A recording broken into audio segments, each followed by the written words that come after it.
It's no secret that the best footage comes from cameras that are big, heavy, and expensive. And those cameras are carried by multi-rotors that are big, heavy, and expensive. But what about situations where like a 10-inch Cinelifter carrying a $5,000 red Komodo just isn't gonna work? For example, you may be in a tight environment, an indoor environment, where a multi-rotor that big simply doesn't fit.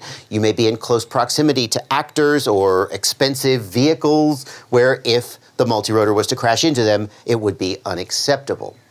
In those kind of situations, even cinematic professionals are willing to compromise and use consumer-grade cameras like the GoPro Hero 11, or if you need something even smaller and lighter, the GoPro Hero 10 Bones. And that's fine. If circumstances allow for something as large as the GepRC Cinelog 3.5 to be used, this will carry even a full-size GoPro relatively easily, although it is going to get significantly shorter flight time due to the weight of that camera. But when we get down to the size of something like this GepRC Cinelog 2.0, this is really going to struggle if you try to put a full-size GoPro on it, and it's going to notice the weight even of something like the Hero 10 Bones. And that brings us to the quadcopter that we're looking at today, the BETAFPV PAVO PICO. This is an ultra tiny Cinewhoop, 85mm in size. It's really barely a Cinewhoop, it's practically a tiny whoop. And what makes it unique is that it captures high definition 4K video without even trying to carry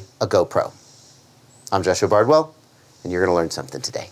At first glance, the Pavo Pico might look like a lot of other quadcopters in this size class. We've got 45mm props, plastic prop cards, a 1.5mm carbon fiber frame, and that's where it starts to differ from other Cinewhoops in this class. Most of them would have a plastic frame and that's it, although of course you could think of exceptions. But the carbon fiber frame is there to carry the weight of the digital video transmitter. In fact, let's put aside this Pavo Pico, which was generously loaned to me by Will Brown. Thank you, Will, for sending it to me. BETAFPV sent me this one, but it doesn't come with a video transmitter, and I didn't at the moment have an O3 spare to put in it. So what you actually get when you buy the Pavo Pico is this main plate, this little plastic frame which holds your video transmitter, and it's sized to either the O3 or the walk snail video transmitter depending on which you choose to fly, and that sort of mounts on top there, and then you put it in. By the way, if you're shopping for this and you look at the price and think the price is extremely good, that's because they show the quadcopter on their website with the video transmitter in it, but they don't sell it that way. You'll need to provide your own. So that price is only for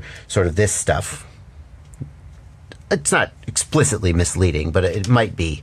You might miss that. The motors are 1102 in size and 14,000 kV, and that's a fairly large motor for this prop, but this is fairly heavy for this size of quadcopter, so it sort of makes sense. And of course, we're going to take it outside later in the video and see how it flies. Speaking of weight, the O3 version comes in at 74 grams, and if we put the battery, 450 milliamp hour 2S battery, it comes in at just 102 grams. This is actually advertised at being under 100 grams, and if we just knock some dirt off it, we would actually hit that mark.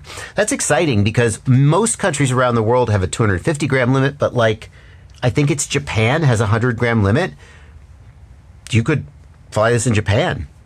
That's pretty cool.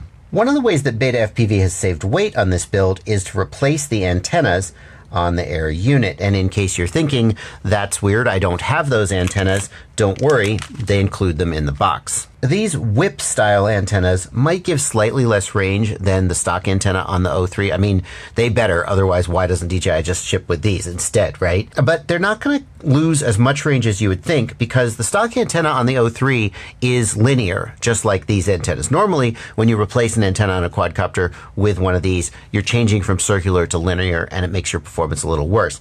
This is actually going to work great with the linear antennas in the Goggles 2 and the Integra. These antennas are just press fit in here, and in case you can't tell from the like dust and dirt and leaves on this thing, I'm Joshua from the future. I actually have already flown this. And I can tell you that if you crash enough times, they will just pop out. It's not the end of the world if they do pop out because they still kind of can't get in the props, but it's certainly worth noting. BETAFPV also includes a clear plastic lens for the front of your O3 to try to protect the lens. The camera mounting leaves a lot to be desired. It's just 2 screws, and there is literally nothing. Like I can't, like maybe I'm missing something that was in the box, but there's nothing that holds the camera angle in place, and you can't tighten the screws down enough that it cinches down and grips it. At least I couldn't get it to do that. My solution, if I owned this as a daily driver, I would get some thin double-sided tape and put it on the side of the camera, and then tighten the screws down and let that tape grip. The owner of this quadcopter has put a Crossfire receiver in it, which confused me for a minute because it also appears that they are using an Express LRS antenna. Express LRS is 2.4 gigahertz. Crossfire is 900 megahertz. I was able to fly it, but I don't think that's best practice. The bird actually comes with an Express LRS receiver on board of the flight controller, and you can see this little red wire here is the Express LRS antenna. That's disappointing. Express LRS is going to get fine range with this antenna, but these little wire antennas are not very durable. They break easily, and it would be much better, I think, to see a ceramic antenna or, God forbid, a UFL connector with an external antenna. It's a little hard to catch this on camera, but the upper frame that holds the video transmitter and camera has little vibration isolating bumpers. And that's good because if there's too much motor vibration getting to the camera, well, number one, it could just ruin your footage. But number two, even subtle vibrations that you can't see can make gyroflow image stabilization not work right. We'll see how well that works when we take it out and fly it. When I first got this flight controller, it took me forever to figure out where to plug the USB cable. There is no USB port on this flight controller. I'm not sure what the logic for this decision was, but BETAFPV has shipped it with this little adapter, and it plugs into a plug on the flight controller and adapts it to USB-C. That's fine, I guess. I suppose it could be hard to get a big bulky USB plug in there, and so instead you plug in this little SH connector and it gives you a little bit of flexibility to get your USB plugged in. Now it's time to put this guy in the air and see if it can deliver on its promise. But before we do that, I want to take a second and tell you about my Patreon.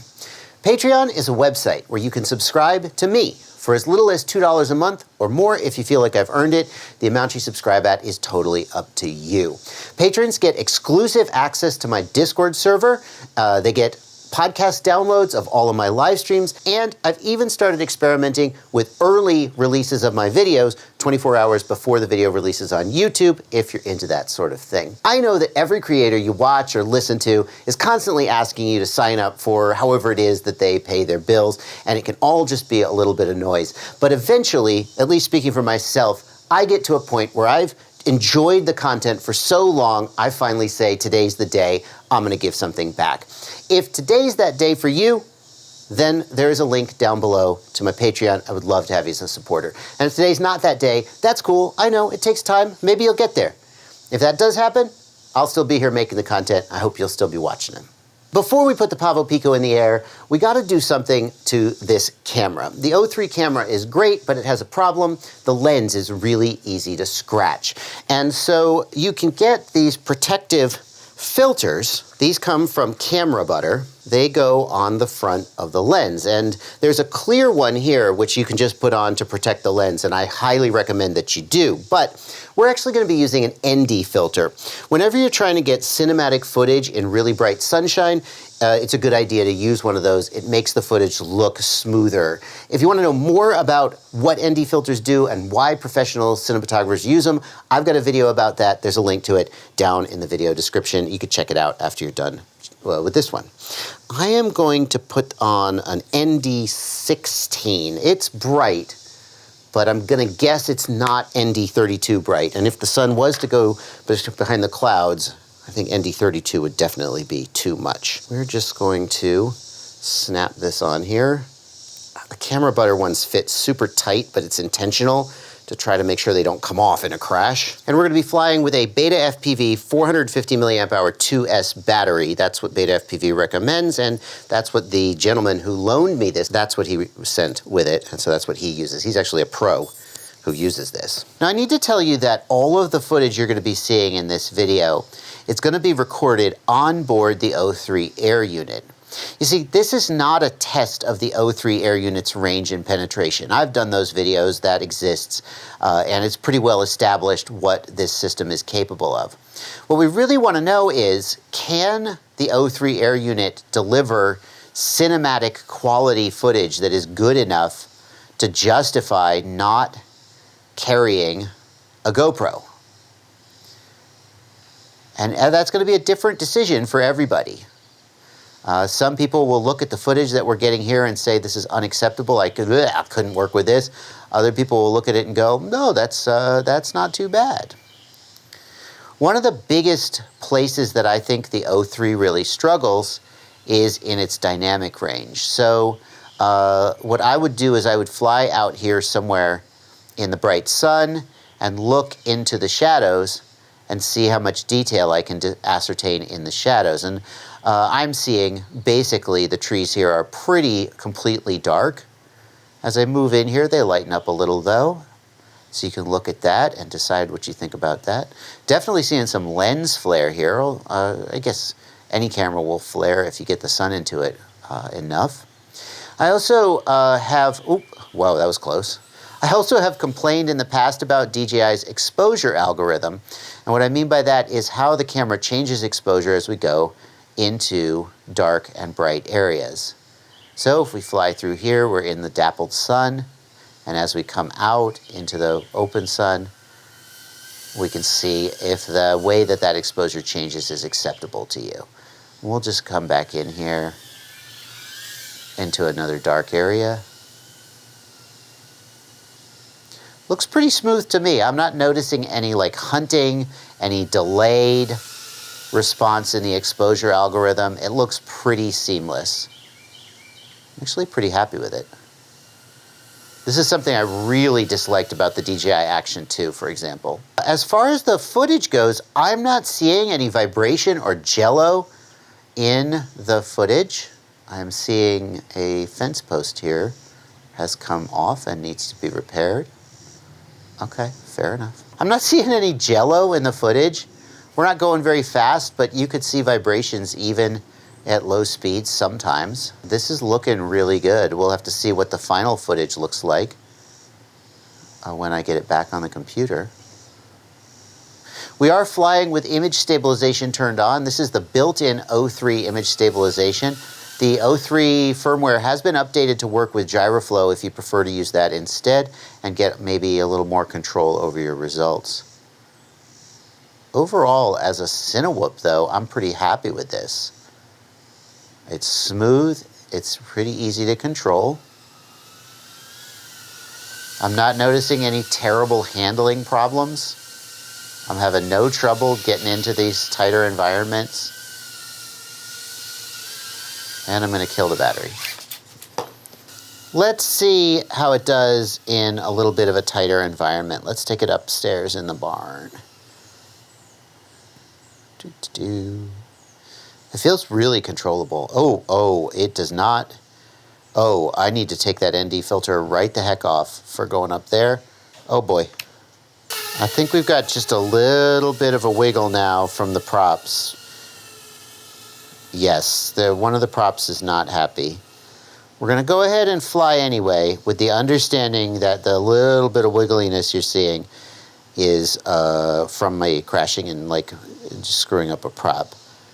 What I really want to know about this situation is how well it flies like in a tight environment.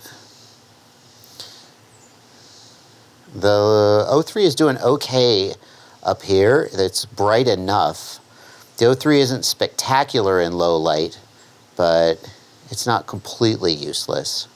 I've had trouble with Cinewhoops before in here where they like get sucked into the wall. I'm not really experiencing any of that.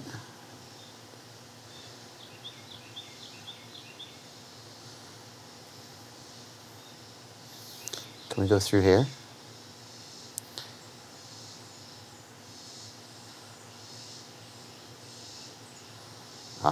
You're not going to do that with a big Cinelifter.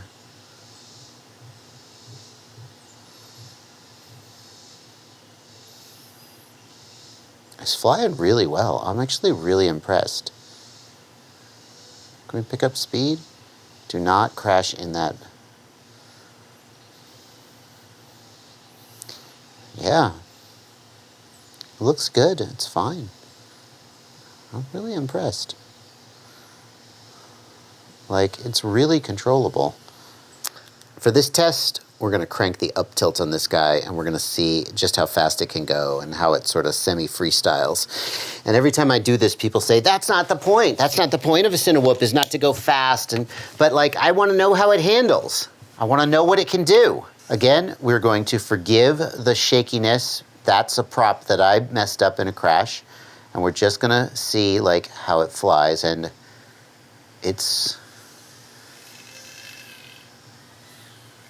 something's rattling. That's not good. Breaking one of the antennas, I bet. Oh, how did that happen? This camera really needs to be tightened down.